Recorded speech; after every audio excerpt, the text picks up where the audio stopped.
So do you think the government is out of control in this situation? Are they overreaching their boundaries?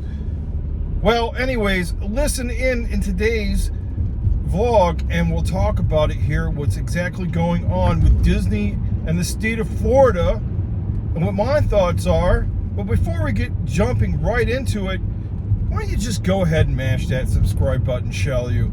Join the Detroit Disney Duo family. You get notifications for free. You get to know when we upload for free.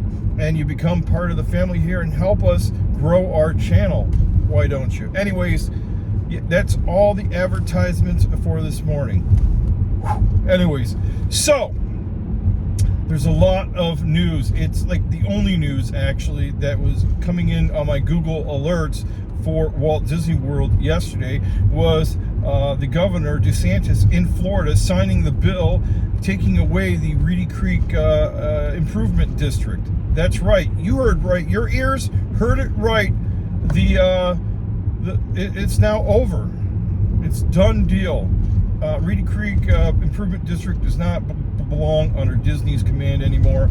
It is now a board that's going to be comprised of people that are selected by the governor, Ron DeSantis. Now, did the government, as I stated in the beginning of this video, did they go overboard? Did they overreach? Did they, is it right for them to do this? And I'm going to give my opinion right now. That's right. So, did they, the first question is, did they overreach? And that is a interesting subject. This has been controversial and subject. And did he have the authorization to do such? Well, he actually did, because he actually signed a bill and it actually happened. So he did have the authorization to do such a thing, but should they have done such a thing?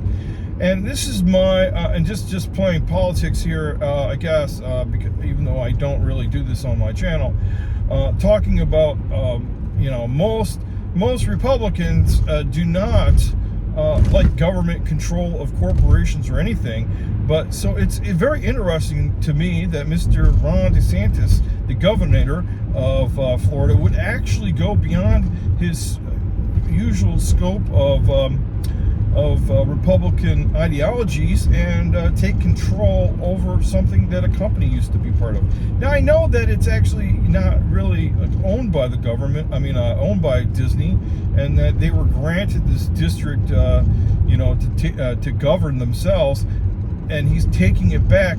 But meddling with corporation things that you were granted, I don't know why you would revisit them after 60 years and take them back over. Even though that you can do such.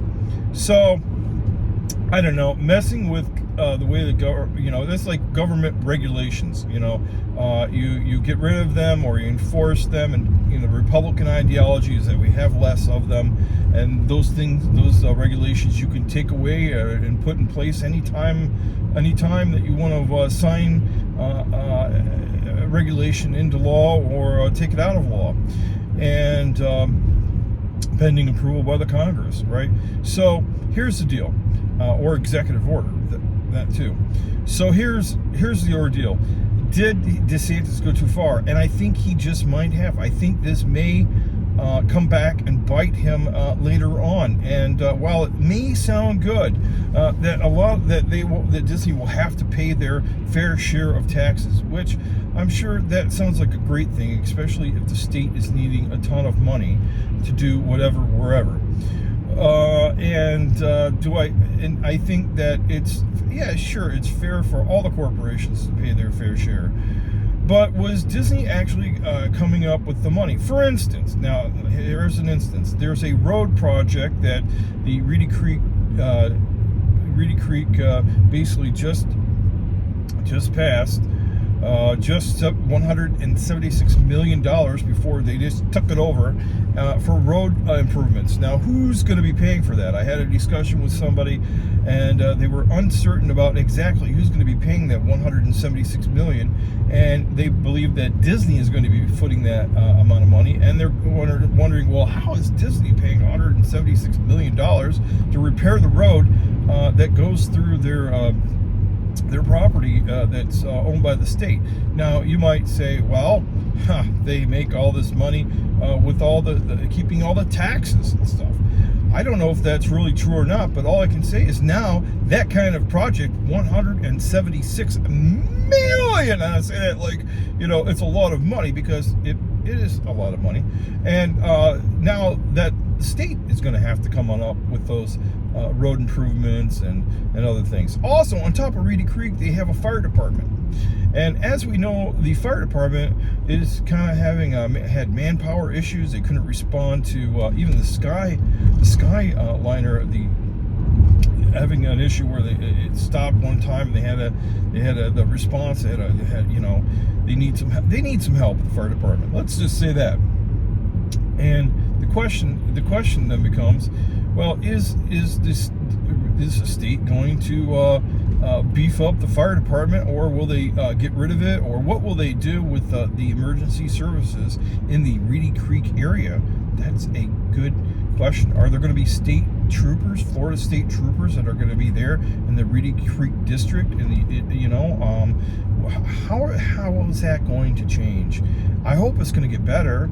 I hope it's going to be a safe place still, where you don't have to worry about or having any insecurities due to the fact that they've cut down on the services that they're providing. Or are they going to charge Disney a ton of money for something they were already paying for anyhow, who knows what? I'm sure there'll be lots of agreements here.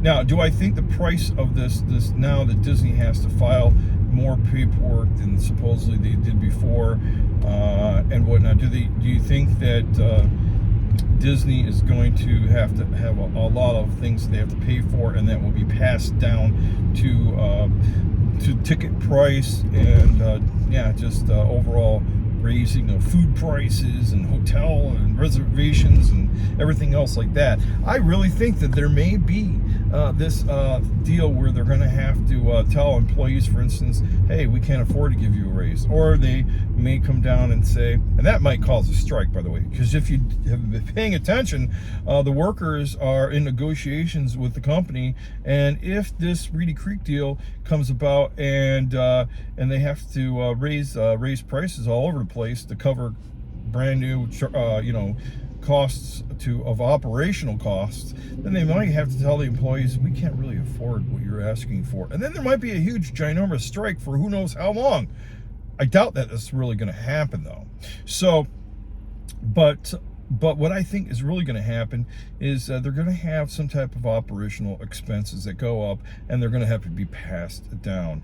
And hopefully that isn't too much to really put off people that are coming. I think if they're going to do that, they're going to also have to come out with giving a lot more than they are right now to visitors, park visitors, and just everything overall. Another thing that I believe that's going to be happening is I don't think the stock price is going to dwindle. It didn't dwindle already. It went down like $1 from $100. It was just above $100 to $99 in the midst of all of this news about Reedy Creek, and it never basically. Oh yeah, by the way, the Reedy Creek name is going away, but the stock price never really just dropped right off a cliff there. It kind of just dipped for a quick minute, and it came right back, which is great for Disney people who the stock price has been floating around $100 a share for a little bit here.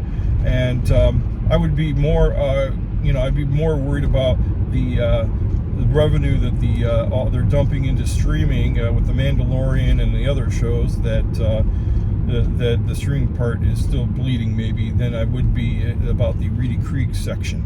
But I think you'll find more information coming out about the effects of not having the Reedy Creek Improvement District underneath command of Disney in the up and coming reports, the quarterly reports, just like they do for the parks. Anyways, so those are the things. That's what I'm talking about today. You guys have a great one, and for now, over and out.